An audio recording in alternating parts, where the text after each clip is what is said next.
नमस्कार, मैं हूं मोहन तिवारी। सुलगते सवाल में आपका स्वागत है। सुलगता सवाल आज छत्तीसगढ़ से, वो सवाल जिसने पूरे देश को एक तरीके से सुलगा दिया है। पत्रकारिता की एक ऐसी लौ जिसे बुझाने की कोशिश की कुछ भ्रष्ट ठेकेदारों ने। और इसके बाद ये सवाल उठता है कि अगर पत्रकारिता सच को सामने लाती है तो क्या ऐसे भ्रष्ट लोगों का तंत्र इस आवाज़ को दबाने की कोशिश करेगा। और इसीलिए हम कह रहे हैं कि हमारा छत्तीसगढ़ का मुकेश तो खामोश हो गया है, लेकिन उसकी आवाज़ बनेंगे हम, और हम तो बोलेंगे, पूछेंगे कि आखिर वो भ्रष्टाचार का सरगना कौन है जिसने बीजापुर में पूरी की पूरी सड़क निगल ली। आइए देखिए उस भ्रष्टाचार की ये हमारी रिपोर्ट।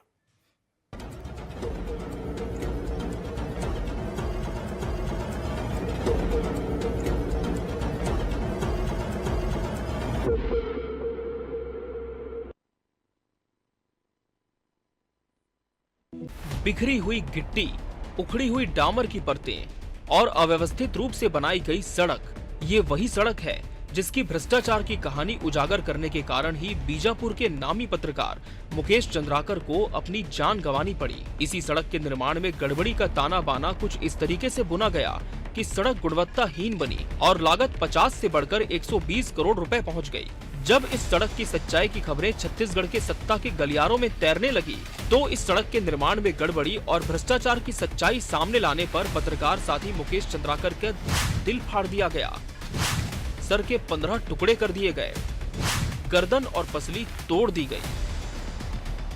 ये जर्जर हालत वाली सड़क अभी कुछ ही महीने पहले बनी थी और सड़क की हालत खुद सच्चाई बयां कर रही है। अपनी हालत के कारण इसमें चलने वालों के लिए तो ये सड़क जानलेवा ही थी, लेकिन अब इस सड़क ने एक पत्रकार की भी बलि ले ली। 1 तारीख तो रात के जो घटनाक्रम थे, उसके बाद 2 तारीख तब उनके परिजन द्वारा मतलब पुलिस के पास जानकारी ले आकर बताए थे। उसके बाद पुलिस ने टीम गठित कर अभी 3 आरोपी हमारे गिरफ्तार में है। प्रथम दृष्टि से जैसा समझ में आ रहे थे, मतलब ये दोनों रिश्तेदार में भी एक ही परिवार के थे, एक ही इसमें थे, इसलिए उनके ऊपर विश्वास कर गए होगा। नहीं तो वो जाते नहीं थे, उनके बारे में जाते नहीं थे। जो 2 आरोपी मिलकर उनके ऊपर वार किए गए थे और संभवतः मतलब ये अपना बचाव के लिए भी इनके पास मौका नहीं रहा, क्योंकि 2 लोग थे और ये एक अकेले विक्टिम थे। किसी विषय को लेकर इनको विक्टिम के से मतलब साथ उन्होंने बहस किया, फिर उसी में उन्होंने मारा।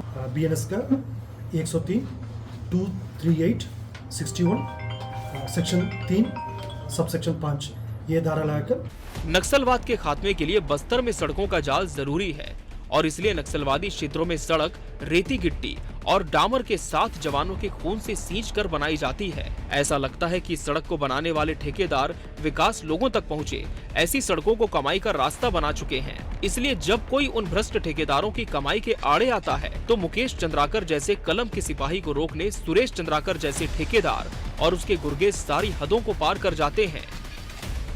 इस मामले को मैंने विगत 6 महीना पहले जुलाई में मामले को उठाया था और सरकार से, प्रशासन से मांग किया था कि सुरेश चंद्राकर जो बीजापुर के एक नामी गिरामी ठेकेदार है, उनके द्वारा 50-52 करोड़ के काम को रिवाइज करते हुए 120 करोड़ से अधिक की लागत उन्होंने कर ली थी और सड़क निर्माण भी गुणवत्ताहीन था। उस मामले को मैंने उजागर करने के बाद प्रशासन ने संबंधित ठेकेदार या उन जिम्मेदार अधिकारियों पर कार्रवाई ना करते हुए सुरेश चंद्राकर के भाई दिनेश चंद्राकर के रिपोर्ट पर, झूठी रिपोर्ट पर मुझे जेल भेजने का काम किया। बहुत अफसोस है कि यहाँ इसे सरकार गंभीरता से ले लिया होता तो आज मुकेश जो हमारे पत्रकार साथी है और एक मेरे मित्र हैं और अच्छे भाई की तरह थे, आज उनकी हत्या नहीं होती, वो आज हमारे बीच होते। इस पूरे भ्रष्टाचार के खूनी खेल का कारण थी सड़क की जांच।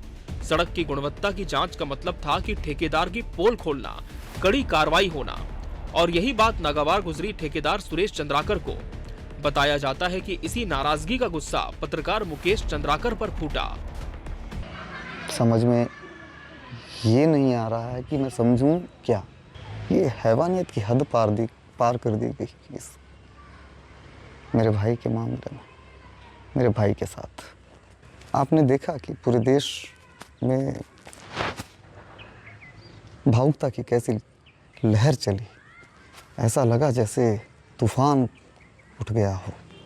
जनभावनाएं आंदोलित हो उठी। अब तक इस संसार को नहीं है। मेरे भाई के साथ न्याय होगा। आज पत्रकार मुकेश चंद्राकर जीवित नहीं हैं, लेकिन उनके द्वारा लाई गई सच्चाई को एक बार फिर से हम आपके सामने ला रहे हैं कि कैसे घटिया निर्माण हुआ और कैसे भुगतान का खेल खेला गया। सिस्टम की गड़बड़ी के इस खेल से पता चलता है कि कैसे 52 किलोमीटर की सड़क बनाने के टेंडर में 40 किलोमीटर सड़क बनाई ही नहीं गई और फिर भी सड़क की लागत कैसे 50 करोड़ से बढ़कर 120 करोड़ तक पहुंच गई। इन सब सवालों के जवाब अब जांच के दायरे में हैं और जान से हाथ धो बैठा एक ईमानदार पत्रकार। इसमें पंकज हल्दर, आरपी प्रोजेक्ट, अवधेश गौतम, महक इंटरप्राइजेज, अरविंद वर्मा एवं सुरेश चंद्राकर जी हैं। सुरेश चंद्राकर जी को 116 करोड़ का भुगतान हुआ है। सड़क कार और पुल पुलिया का दोनों का मिला के 116 करोड़ का भुगतान हुआ। सरकार और सिस्टम तब जागे जब कानून से बेखौफ एक ठेकेदार ने पत्रकार को मरवा कर सेप्टिक टैंक में दफन कर दिया। पत्रकार मुकेश चंद्राकर के आरोपी सुरेश चंद्राकर और उसके साथी गिरफ्तार कर लिए गए हैं। आरोपी ठेकेदार पर बुलडोजर एक्शन भी लिया गया है। एक युवा और ऊर्जावान पत्रकार मुकेश चंद्राकर के हत्या के मामले को हमारी सरकार ने गंभीरता से लिया है। मुख्य आरोपी सुरेश चंद्राकर के ठेकेदारी के लाइसेंस को निलंबित किया गया है और विलंब काम को देखते हुए उसके सभी काम निरस्त किए गए हैं। जो जांच समिति हमने बनाई है, जिस पर रिपोर्ट मुकेश चंद्राकर ने दिखाई थी, हमारी जांच टीम जाकर जांच करेगी और जांच में जो तथ्य आएंगे उसके हिसाब से आगे की कार्यवाही लोक निर्माण विभाग करेगी। पर सिस्टम को अपनी उंगलियों पर नचाने वाले ऐसे भ्रष्ट लोगों के हौसलों को केवल जेल में डालकर नहीं तोड़ा जा सकता। बस्तर जैसे अंदरूनी इलाकों में भ्रष्टाचार के खेल पर नकेल बनाने की जरूरत है और ऐसे भ्रष्टाचार को उजागर करने वाले पत्रकारों की सुरक्षा के लिए कड़े कानून बनाने की जरूरत बनी हुई है। आज मुकेश को खामोश करने वाली घटना के बाद जरूरत इस बात की भी है कि पुलिस उस तह तक भी पहुंचे जिससे पता चले कि सुरेश चंद्राकर जैसे ठेकेदारों को भ्रष्टाचारी होने के साथ साथ हत्यारा तक बना देने वाली ताकत देने वाले लोग कौन हैं। टीवी 24 के लिए बीजापुर से सतीश अल्लूर, जगदलपुर से धीरेन्द्र तिवारी और रायपुर से मोहन तिवारी की रिपोर्ट।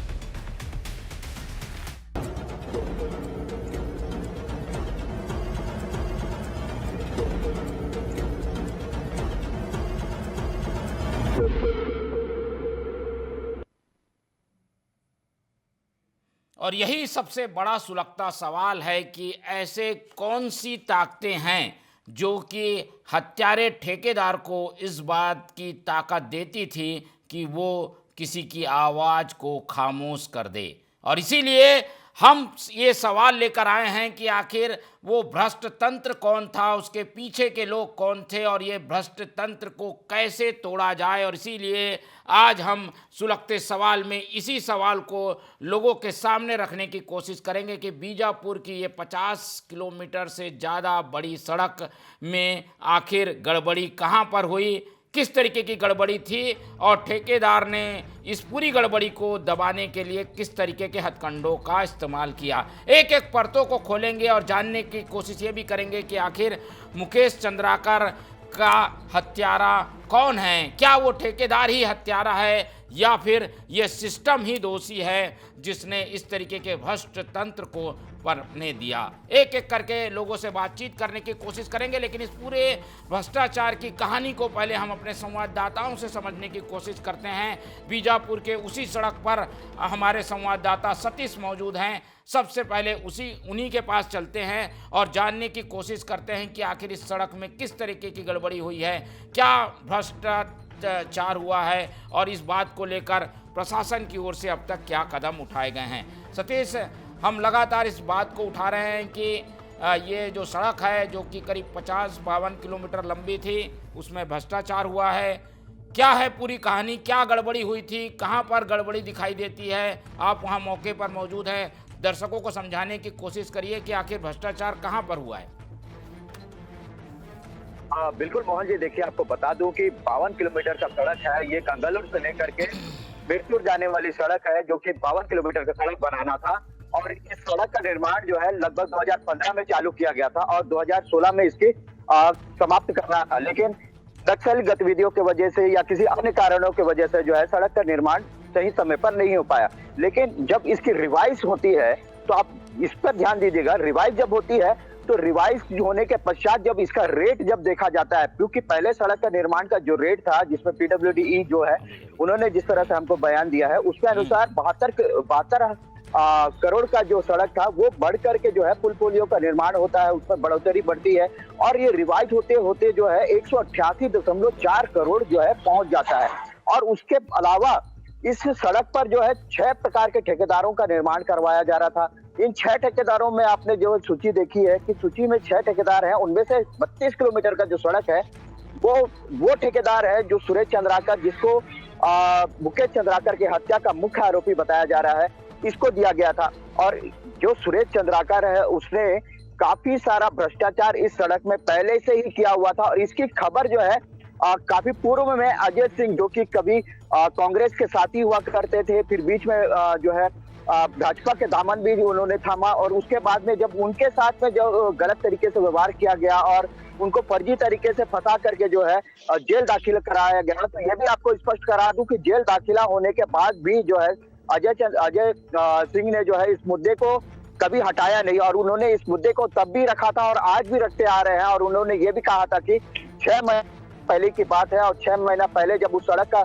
निर्माण के विरोध में वो खड़े हुए थे तब उनको जेल दाखिल कर दिया गया था। और आज जब वो 6 महीने के बाद में मुकेश चंद्राकर उस सड़क को दिखाते हैं और उसकी हत्या कर दी जाती है, तो कहीं ना कहीं ये बात सामने जरूर आता है कि सड़क के निर्माण से कहीं ना कहीं ऐसे लोग जो फंसे हुए थे, जो कि भ्रष्टाचार में लिप्त हैं, और सुरेश चंद्राकर जैसे ना जाने तमाम वो ऐसे ठेकेदार जो कि उस सड़क से मालामाल हुए हैं और उस सड़क का इस्तेमाल जो है खूनी सड़क के नाम से अब जाना जाने लगा है।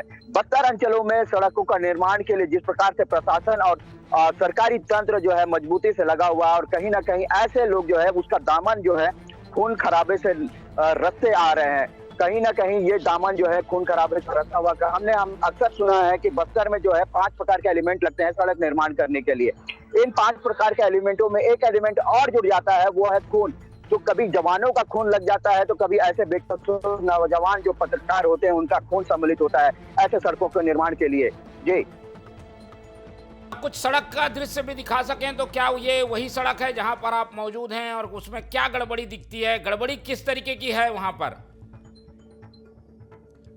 बिल्कुल, देखिए मोहन, मैं आपको बता दूं कि हालांकि ये वो सड़क नहीं है लेकिन PWD का ही सड़क था और इस सड़क का आप देख सकते हैं ये गौरव पथ सड़क है। अभी मैं जहां पर उपस्थित हूँ ये गौरव पथ की सड़क है और इस सड़क से ही लगा हुआ ही सड़क है गंगलोर बेदरे गंगलोर मार्ग का जो सड़क आपको मैं बता रहा हूँ 52 किलोमीटर का जो सड़क है। काफी घनघोर जंगल है, नक्सल गतिविधियां अक्सर होती रहती है, अंदरूनी क्षेत्र है और वहां पर नेटवर्क इश्यू के वजह से जो है हम वहां पर जाकर के इसकी रिपोर्टिंग जो है वो तो कर लिए, लेकिन उसके पश्चात जो है वहां पर लाइव दे पाना बहुत मुश्किल का कार्य है क्योंकि आरोपी जो लगते हैं, पुलिस के आरोपियां जो लगते हैं वो अभी फिलहाल उस जगह पर नहीं है, जिस वजह से सुरक्षागत कारणों के कारण जो है वहां पर जाना उचित नहीं लगा है। और आपको बता दूं ये 52 किलोमीटर का जो सड़क है 2015 से लेकर के 2021 तक का बनते बनते जो है 188 करोड़ तक का पहुंच गया और इस 188 करोड़ में 116 करोड़ का भुगतान ऑलरेडी जो है सुरेश चंद्राकर को दे दिया गया है। ये सबसे बड़ी बात है कि 116 करोड़ का भुगतान ऑलरेडी सुरेश चंद्राकर को दे दिया गया है और उसके बावजूद जो है सड़क इतना घटिया निर्माण हुआ है कि सड़क के ऊपर से जो बजरियां हैं वो बाहर निकल आई हैं। सड़क के ऊपर मरम्मत कार्य अब चालू किया जा रहा है, जबकि सड़क बंद करके कंप्लीट नहीं हुई है और उसका मरम्मत चालू हो गया है। सड़कों के बीच बीच में पैचिंग का काम किया जा रहा है, उसको रिपेयर किया जा रहा है। जी बिल्कुल, और इसीलिए इस पूरे सड़क के मामले को जब उजागर किया गया तो शायद ये बात नागवार गुजरी उस ठेकेदार को जिसने इस सड़क को बनाया, और बनाया नहीं कहेंगे हम, इस सड़क को अधूरी रखा और उस पूरा पैसा वसूल लिया। शायद इस पूरे मामले की जांच चल रही है और इसीलिए ये स्थितियां बनी हुई हैं कि उन्होंने एक पत्रकार की आवाज़ को भी दबाने की कोशिश की। हम इस बारे में भी जानना चाहेंगे सतीश कि वहाँ पर जो मुकेश चंद्राकर पत्रकार थे, उन्होंने इस पूरे मामले को उठाया था, उनके साथ किस तरीके की ये ठेकेदार जो है वो डील करना चाहते थे, या फिर उनकी आवाज़ को दबाने के लिए उन्होंने क्या क्या कदम उठाए थे, फिर ये पूरी हत्या की घटना को उन्होंने अंजाम देने के लिए क्या किस तरीके की साजिश की? बिल्कुल, देखिए मोहन, मैं आपको शुरुआती तौर से बताऊं तो ये खबर लगभग 25 दिसंबर के आसपास जो है प्रसारित हुई थी एनडीटीवी के पोर्टल पर, और एनडीटीवी के नीलेश त्रिपाठी ने इस खबर को जो है प्रसारित किया था, और मुकेश चंद्राकर जो है वो सहयोगी रूप में उस जगह पे मौजूद थे। लेकिन इस खबर को प्रसारण के बाद ही जो है सुरेश चंद्राकर के दिलो दिमाग में पता नहीं किस तरह का हलचल मच गया, क्योंकि इसको पता था कि ये सड़क का अगर प्रसारण होता है तो कहीं ना कहीं यह भ्रष्टाचार का सड़क है और इस पर जो है बहुत बड़ी कार्रवाई हो सकती है। तो इस कार्रवाई को देखते हुए उन्होंने जो है मुकेश चंद्राकर को सबसे पहले अपने पास बुलाने का प्रयास किया, और बीते 4-5 दिन तक लगातार जो है मुकेश चंद्राकर को अपने पास बुलाने के प्रयास में जो है अपने भाई जो कि रितेश चंद्राकर, जो कि मुकेश चंद्राकर के काफी करीबी मित्र माने जाते थे और उनके कजन भाई भी हैं, तो उनको बुलाने का प्रयास किया, उनके साथ में वार्तालाप करने का प्रयास किया, और लगभग 25 से 31 तारीख तक जो है लगातार इस बात को बढ़ते चली गई कि बात होगी, अब बात होगी, तब बात होगी, और रेगुलरली उससे टच किया जा रहा था। मोबाइल रिकॉर्ड और सीडीआर रिकॉर्ड जो निकाले गए उसमें यह पता चला है कि रेगुलरली उससे बात हो रही थी, बातों को बताया भी जा रहा था, जबकि मुकेश ने इस पर खबर को जो है पहले ही बता दिया गया था कि ये मेरी खबर नहीं है, मेरे बॉस की खबर है, नीलेश त्रिपाठी की खबर है, और ये एनडीटीवी प्रसारण जो है बिल्कुल। चलिए सतीश साहब हमारे साथ बने रहिए, हम चलते हैं हमारे संभाग प्रमुख धीरेन्द्र तिवारी जी के पास और उनसे भी समझने की कोशिश करते हैं कि इस तरीके की भ्रष्टाचार का ये केवल एक उदाहरण नहीं, ऐसे कई उदाहरण हैं जिससे पता चलता है कि उस पूरे इलाके में एक भ्रष्ट तंत्र काम कर रहा है, सड़कों के निर्माण में गड़बड़ियां हो रही हैं लेकिन उसे देखने वाला कोई नहीं है। और इस सड़क की जो हम बात कर रहे हैं, अब इस पूरे घटना के उजागर होने के बाद क्या कुछ कदम उठाए जा रहे हैं? धीरेन्द्र, क्या जानकारी है आपके पास मुख्यालय से? जी मोहन जी, आपको बता दूं कि जब से ये मामला उजागर हुआ है, मुकेश चंद्राकर के द्वारा इस मामले को प्रमुखता से उठाने की कोशिश की गई थी। एनडीटीवी में प्रमुखता से इस भ्रष्टाचार की खबर को दिखाया गया था, और उसके बाद एक पत्रकार मेरे साथी मुकेश चंद्राकर की हत्या कर दी जाती है, और इस हत्या का आरोप जो है वो ठेकेदार सुरेश चंद्राकर के ऊपर लगता है। पुलिस और प्रशासन के द्वारा त्वरित कार्रवाई करते हुए सुरेश चंद्राकर और उसके जो भाई हैं और उसके साथ साथ जो सहयोगी हैं उनको अरेस्ट कर लिया जाता है, और पूरे मामले में एसआईटी गठित की जाती है। उसमें एडिशनल के जो एडिशनल एसपी जो आईपीएस है उनको प्रमुख बनाकर सारे मामले की जांच की जा रही है। उसके अलावा जो भ्रष्टाचार हुआ इस सड़क में मोहन, उसमें भी पीडब्ल्यूडी के मुख्य अभियंता जो मुख्य अधीक्षण होते हैं उन लेवल के अधिकारियों को भ्रष्टाचार की सड़क के लिए जांच कमेटी बनाया गया है जो बारीकी से जांच कर रहे हैं। सरकारी जो प्रशासनिक अमला है, प्रशासन अमला जो है वो इसकी जांच कर रहा है। राजनीतिक जो है सरकार के लोग हैं वो अपनी संवेदना जता रहे हैं मुकेश की हत्या के पीछे में, और निश्चित रूप से संवेदना होना चाहिए। बस्तर का एक पत्रकार जो भ्रष्टाचार की खबर दिखाता है, भ्रष्टाचार के विरुद्ध लगातार अपनी आवाज को बुलंद करता है, उस आवाज को आज खामोश कर दिया गया है।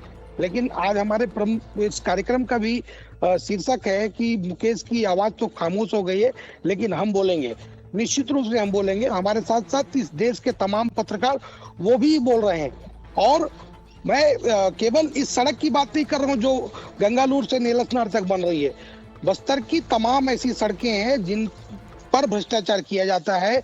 कई ऐसे सड़कें हैं जिन पे फर्जी एफडीआर लगाया जाता है, और एफडीआर भी ऐसा 2 लाख रुपए का एफडीआर अगर डालना है तो एफडीआर 2000 रुपए का होता है। ऐसी जबरदस्त सेटिंग है ये ऐसे ठेकेदारों की।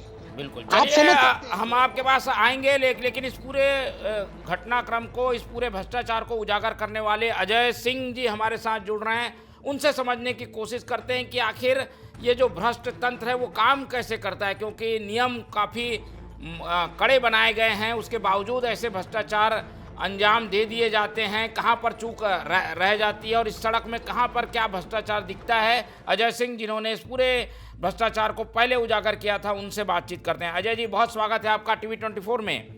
धन्यवाद भैया। जी अजय जी, ये पूरी खबर हम आज फिर से दिखा रहे हैं। भ्रष्टाचार दिख रहा है साफ, सड़कें खराब हैं लेकिन भुगतान हो जा रहा है। आखिर ये होता कैसे है? क्या कोई मॉनिटरिंग नहीं होती? सड़क कैसी बन रही है इसे कोई नहीं देखता और भुगतान हो जाता है। इसीलिए ये सारा जो हौसला है वो ठेकेदार को मिल जाता है कि कुछ भी करे वो हमारा कुछ नहीं होगा।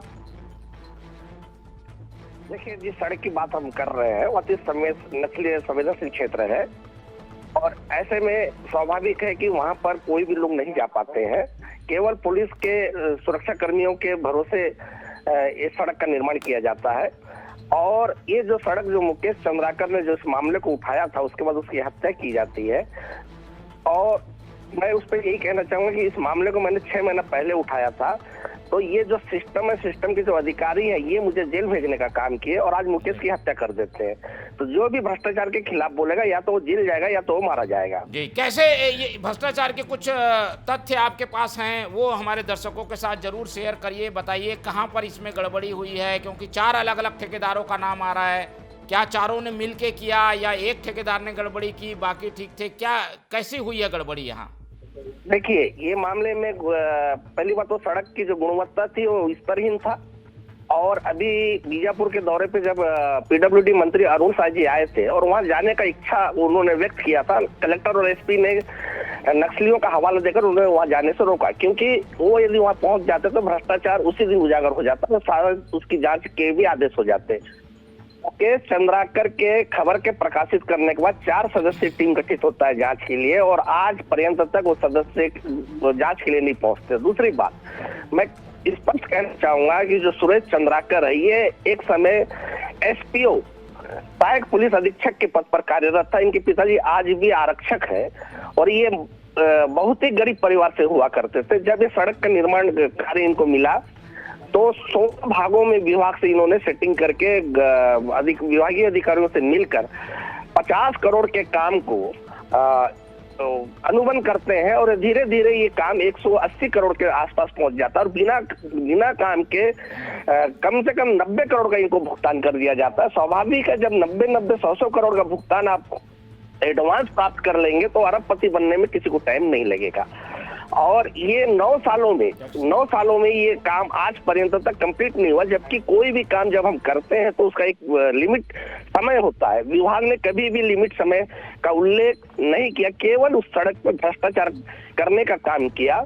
और जिले के जितने भी कलेक्टर आए सब उसमें भ्रष्टाचार को संरक्षण देने का काम किया। वर्तमान में जो कलेक्टर है संबित मिश्रा, इन्होंने स्पष्ट कहा था कि सड़क को मैंने उखाड़ने के निर्देश दिए, लेकिन आज पर्यंत तक सड़क को नहीं उखाड़ा गया। तो कहीं ना कहीं पीडब्ल्यूडी के जो अधिकारी हैं वो सुरेश चंद्राकर को संरक्षण दे के रखे हैं। इस सरकार में मंत्री का कोई महत्व नहीं है, कलेक्टर का कोई महत्व नहीं है। जो महत्व है तो केवल भ्रष्टाचार का है और भ्रष्टाचार के खिलाफ जो बोलता है या तो वो जेल चले जाता है या तो उसकी हत्या कर दी जाती है। बिल्कुल, लेकिन हम इस बात पर नहीं रुकेंगे। हम लगातार कोशिश कर रहे हैं कि ये भ्रष्टाचार की सड़क को लोगों के सामने उजागर किया जाए, जिम्मेदार लोगों के सामने उजागर किया जाए और जो सरकार ने बातें कही हैं कि इस भ्रष्टाचार पर कार्रवाई होगी तो उस कार्रवाई को अंजाम तक पहुंचाएं। बहुत धन्यवाद अजय जी, आप इस पूरे मामले में हमारे साथ जुड़े और आपकी लड़ाई को भी सलाम कि आपने इस भ्रष्टाचार के पूरे प्रकरण को हम सबके सामने लाया। अब हम सबकी जिम्मेदारी है कि इसे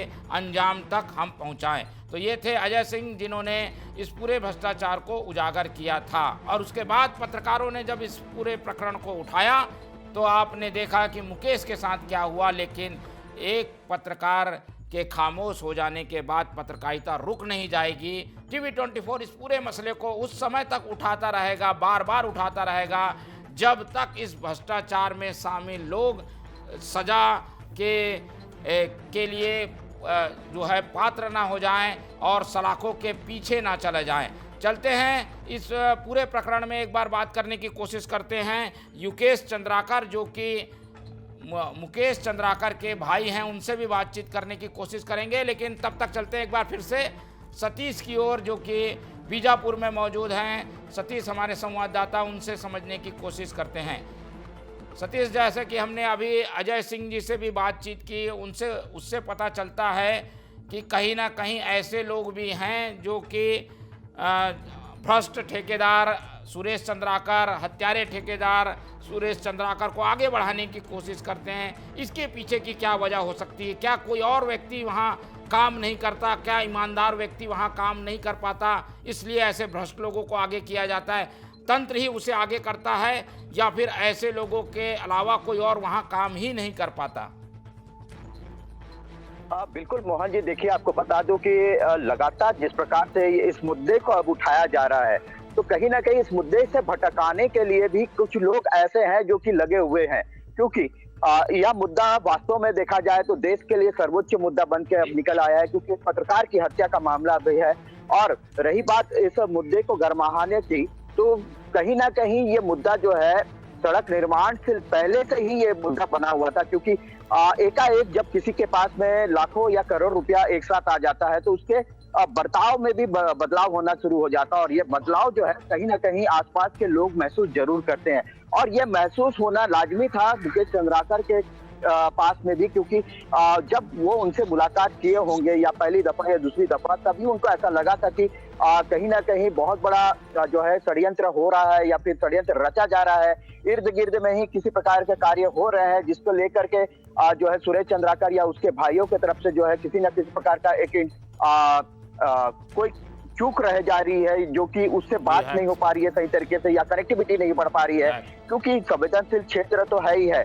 उसके अलावा जब ऐसे क्षेत्रों में कार्य करने के लिए जब लोग पहुंचते हैं तो बगैर आरोपी, बगैर पुलिस बल के या फिर बगैर किसी सुरक्षा के वहां पे पहुंच नहीं पाते हैं। और ऐसे में जब पत्रकार उस जगह पे जाते हैं तो लोगों को पता होता है कि पत्रकार तो निडर है और वो वहां पे जाएंगे ही जाएंगे, और उसको खामोश करने के लिए तमाम प्रकार की जो है उनको लालच देने का भी प्रयास किया जाता है। लेकिन मुकेश चंद्राकर के मैं आपको बता दूं अस्तित्व के बारे में, तो मुकेश चंद्राकर एक ऐसा बेमिसाल व्यक्तित्व के धनी थे जिन्होंने अपनी पत्रकारिता के दरमियान जो है काफी सारी ऐसी चुनौतियों का सामना किया, और उन चुनौतियों को पार करके जो है बस्तर में अपने लिए एक अलग पहचान भी बनाई थी। और बस्तर जंक्शन जो एक उसका पोर्टल है, जो यूट्यूब चैनल उन्होंने जो लॉन्च किया था, उस पोर्टल में आज लगभग 1.5 लाख से अधिक की संख्या में उसके सब्सक्राइबर हैं, और उनका जो विश्वास था वो टूटने नहीं देना चाहते थे। इसी वजह से जो है बात को आगे बढ़ने नहीं दिया गया, और ये बात आगे ना बढ़ पाई, जिस वजह से उसकी हत्या भी कर दी गई। रही बात सड़क के निर्माण से, एक्शन क्या होगा? ये भ्रष्टाचार भी उजागर हो गया, हत्या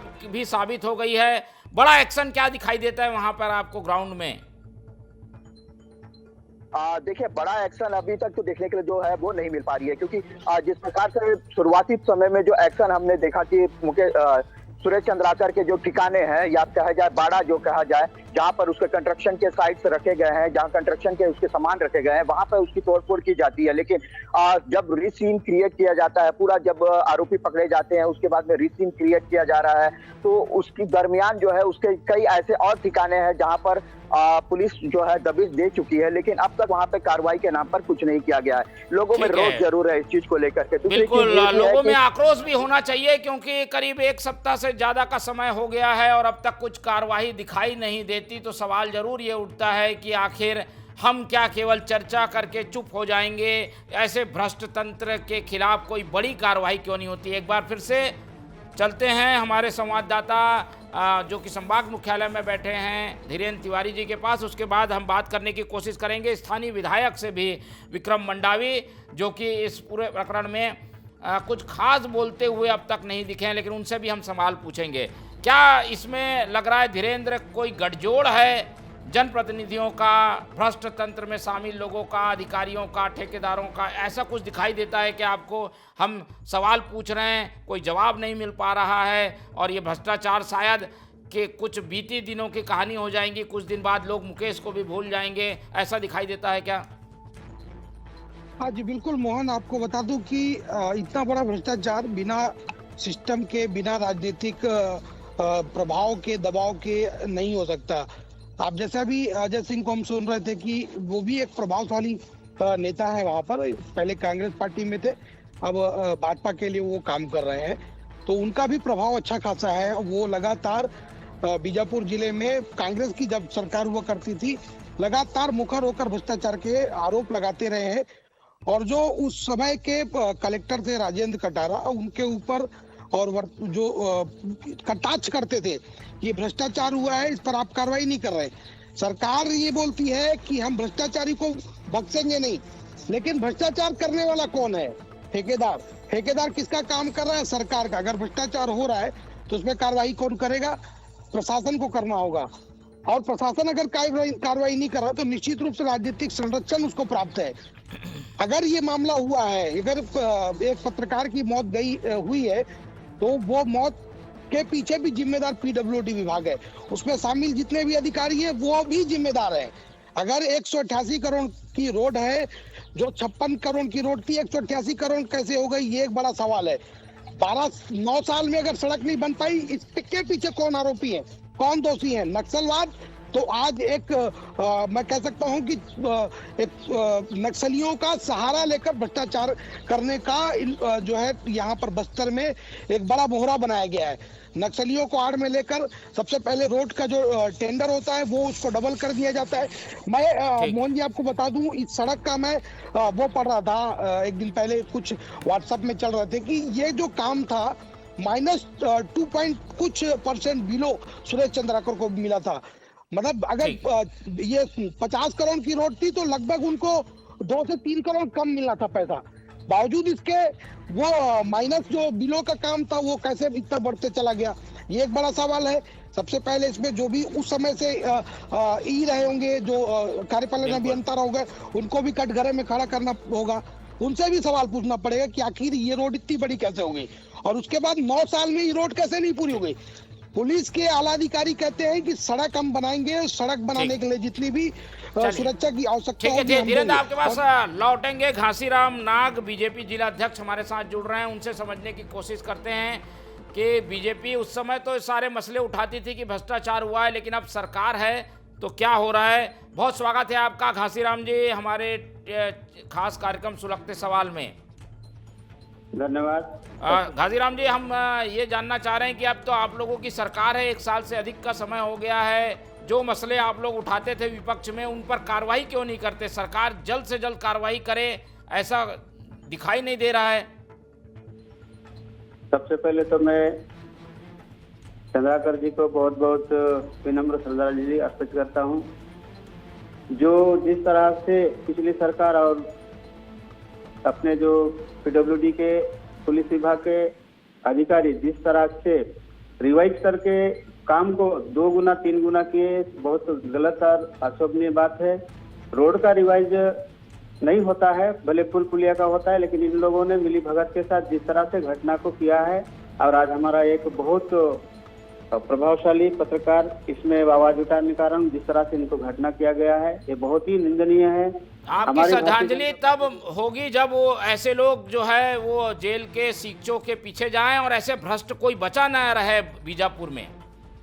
नहीं, इस पे मैंने गृह मंत्री जी से भी परसों बात किया, तो गृह मंत्री जी भी SIT के माध्यम से पूरे इसमें कौन कौन इन्वॉल्व है सबको खंगाल रहे हैं। जो दोषी होगा वो बिल्कुल ही बचा नहीं जाएगा, ऐसा हमारे गृह मंत्री जी का भी मुझसे बात में कहा गया है। हम पूरा प्रयासरत रहे हैं। मेरे छोटे भाई जैसे थे, रोज सुबह नमस्कार चमत्कार होता था, ऐसे लोगों के साथ इस तरह का घटना बिल्कुल हमें बर्दाश्त नहीं होगा। मैं सख्त से सख्त कार्रवाई करने के लिए यहाँ के पुलिस अधीक्षक, यहाँ के पीडब्ल्यूडी के पूरे जितने पूर्व में भी थे, सबके विरुद्ध में मैं एक FIR या आवेदन SP साहब के यहाँ ले जाने की कोशिश करूंगा। चलिए, हम आप लोगों से यही उम्मीद रखते हैं कि ऐसे भ्रष्ट लोगों के खिलाफ आप लोग मुखर होकर बोलिए, कोई ऐसी स्थिति ना बने कि अगली बार फिर से कोई नया मुकेश हमें देखने को मिले। तो बस्तर और पूरे छत्तीसगढ़ में भ्रष्टाचार का जो शिकायतें हैं वो आती हैं, उस पर सख्त से सख्त कार्रवाई करने की ज़रूरत बनी हुई है। आज के सुलगते सवाल में हमने एक पक्ष को छूने की कोशिश की है कि आखिर ये भ्रष्टाचार था क्या, लेकिन हम और परतों को आने वाले हमारे प्रस्तुति में आपके सामने लाने की कोशिश करेंगे।